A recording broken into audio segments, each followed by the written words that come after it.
Say hi. Hi everybody, and welcome to Josiah is Right. So I am here with Penny, and we are going to talk about collecting for the entire summer. So basically thrift store finds, things like that for the entire summer. So I didn't find a whole lot in general other than the Pennsylvania finds, which I did a video back in probably July or so for everything I found in Pennsylvania from like end of June through early July. So that video is already up. It's been up for a while. Check it out if you're interested in. I found a lot of stuff in Pennsylvania. Most of it which is still there because we were flying, and with this one, she takes up a lot of luggage space. So the few things we brought back are here, but everything in the video is covered, so there's a lot of things that are still my mom and dad's. But I want to talk about our collecting other than that. So first up is something I found here at a thrift store, and that Penny is really a fan of, and that is this awesome vintage Dumbo. Now this Dumbo is from the 1980s. I don't know exactly how old, but Penny obviously likes it as she has taken it already. Really cool toy, nice plush in really good condition. Found it at a thrift store in Huntington Beach actually, so not too far from home here. So next up, we took Penny to the Disney California Adventure Storyteller Cafe at the Grand California Hotel. So with that, we got to meet the characters, have a character breakfast. It was really kind of cool. She really enjoyed it. She was a little nervous with the characters, but did pretty well. But one of the things they give you is this cool pin, because Mickey and his crew are kind of dressed like this. And Penny is grabbing the other pin, which is the first visit pin. So it was our first visit there. Certainly not our first visit to the park. So that's what this is. It's a unique, just Mickey Mouse pin, Storytellers Cafe, Tales of Adventure. I don't know if that's what always goes on, if it's some kind of special thing, but it was cool. They gave us 2 of these guys, so it's just a fun little souvenir to have from our buffet brunch lunch deal. Yeah, you can hold that. You want to shame me, and this is the first visit one, which we have one for her for when she actually went the first time. She keeps changing pins. So yeah, that one has all the characters on it though. This one just has Mickey Mouse. That one has like everybody. So next up, sticking with thrift store finds, this one will be a little bit tricky to get as it's just off camera here, but it is this awesome Fisher-Price Schoolhouse. This is vintage from the early 1970s, and we actually let Penny play with it, and you can hear that bell. Penny's going for that pin again. So this is really cool. It came with all the magnets for the letters, so this is actually metal up here that can at that part. See, Penny knows it's magnetic. This is not magnetic though. So this part is actually magnetic, and then on the inside here, if I fold it out, you can see it's a chalkboard. It didn't have any of the other pieces. I don't know what would have come with, probably desk and stuff. But it's really cool, and it seems like it's missing something that kind of slides in there. But it's really cool because it has all the letters. That's impressive in and of itself. It's not in terribly great shape, but it's in pretty good shape. It's just a sturdy toy. So we've let Penny play with it, and she's played with it plenty, is what I was trying to say. But it's a really cool, cute toy, and the clock, the bell, all these things just make it really good. You can see the fade there, but really good shape. It's just a sturdy toy. So up next, she keeps grabbing the pen. She's putting it down and grabbing it. So up next is another thrift store find, and that is from the same thrift store. I think all of these things, there was like a sale, they had a big sale. We didn't find much, but it was a really good deal. It was like 30% off everything, something like that. And it was Jack Vance. So I have never read Jack Vance, believe it or not. And I'm really big, obviously, into science fiction. Ray Bradbury is kind of my hero, and I got a quote from him. So I'm excited to read that. I've heard of this book years and years and years ago, but I found it at a thrift store. I found a couple other books too, but I can't even remember which ones they are when I looked on my shelf. But I know this was one of them, and it's just an old school paperback has the New Zealand price. That's interesting. New Zealand, Australia.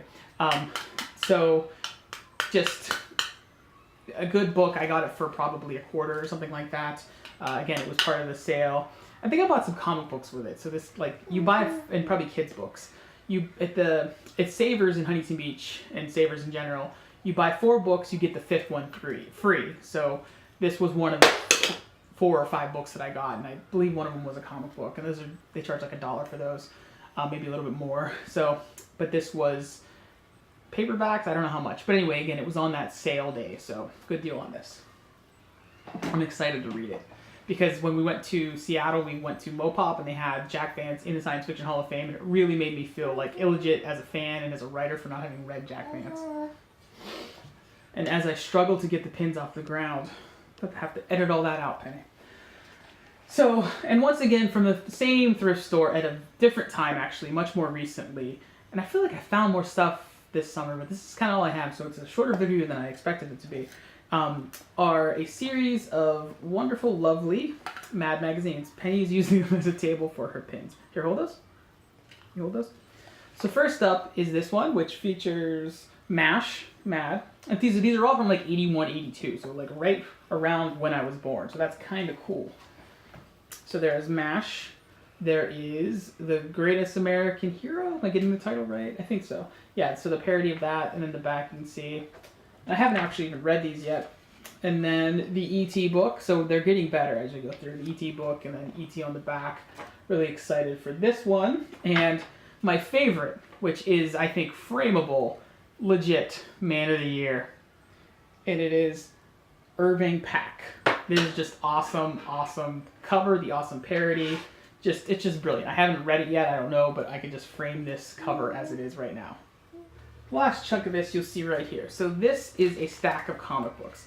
And this represents maybe a fifth of what I got. So a friend of mine, Ellen, sent me a bunch of comic books. I'm talking like a short box worth of comic books. Probably, maybe a little less than that, but really close. And these I'm holding are just the duplicates. And so these are really cool comics that mostly a lot of X-Men, Uncanny X-Men in particular, that I'm going to probably make collages out of, stuff like that. This is a great Jubilee issue, so make a great collage. Most of which I've already added to my collection. That's why you're not seeing the full collection. I wish I had taken a picture of it or something beforehand. A lot of X-Men 2099, a lot of X-Factor, a lot of great stuff. Again, some of my favorite comics actually. Like this one, I love this comic book. Another just, Havoc, he's blowing up the X-Men logo. Can't beat that. So, again, this was a significant comic as a kid. So I have a comic book copy of this that I already had. That when I was a kid, I found this upstairs in my grandparents' kitchen. They had a kitchen upstairs and a kitchen downstairs. A full kitchen in each upstairs and downstairs. And the comic book, my cousin found it and he asked, what's it for? And my grandparents said, oh, that's for Josiah. That's for him. So it was pretty cool. They said it was for Sai. So, as I sort of wrap this up, the last thing I want is inside this comic book was something I did not ever see as a kid, which is really cool to find. So I had this comic book, and this one's like, mine had like a gold background. I don't know if mine was the newsstand or not the newsstand or what it was, or it was a subscription one, but it was nicer looking than this one. This one's very plain. The background is just white. So, but I believe mine was like a shiny sort of really dark gold. So, but I can't recall. But the cool thing was, on the inside of that comic book was this, which are some Fleer Ultra X-Men cards. I think it's just like a couple cards, so it basically was like stapled in on the seam, and I didn't open it up yet, so that's what we're going to take a quick look at here. The card pack here. Can you help me open it up, Penny? When you open it, you then get, weirdly, so you got a Juggernaut card, which is just a card from the series, and a Skeleton Warriors card, which I remember Skeleton Warriors vaguely, but yeah. So Skeleton Warriors card. And on the other side, this side feels more flimsy, it is X-Men Mutant Apocalypse for SNES Game Clues. Oh, that's kind of cool. And but for some reason it features the Age of Apocalypse Wolverine, but I don't think was... Gotta check out Mutant Apocalypse. I thought it was just regular characters. But anyway, that's what's in there. So the Skeleton Warriors is very interesting. The other stuff makes sense. And I wonder, is that a mistake? Because it was like pressed against it, but at the same time it's like promoting it. It's like the premiere edition here. So for Skeleton Warriors fans, there's that. So, and I just forgot, there's one more thing. And that is this lovely guy. So Sean Napier for Exo Squad. Now, I did a video on Exo Squad, YHB reviewed it, all that, and I found this on eBay for like less than 20 bucks, and I love this character in the show. It was part of the Earth Resistance. This is probably my least favorite of the E-frames I own, but it's cool to have. So, it's the first E-frame I bought since the 1990s, and I hope to expand my collection. I just got it, I thought it was a good deal, so I bought it. It was complete, more complete than any of mine. It's a little bit played with, you can see, and it smelled kind of like smoke. Not the toy, but like the box and stuff. So I assume the seller themselves smoked, but didn't own this before they sold it, so it didn't smell real smoky. But it's a really cool toy. I'm glad to have another E-frame. I don't think this one made it into my video because I recorded pretty much everything before I had this guy. But we got, because Paul and I recorded that at the beginning of summer, and I got this probably midsummer at some point, maybe just after that actually. So, but certainly, I know in the video clips where we're sort of playing with the figures, you don't see this guy. So that's it. Those are my finds for the summer. So what are you guys finding? What do you guys collect in the summer? Let me know. Hopefully fall is a little bit more of a better collecting season than summer, but as I said, I've got a lot of stuff in Pennsylvania, a little bit less just here in California. Thank you guys for watching. Be sure to like, subscribe, and comment. We'll see you later. Penny, can you say bye?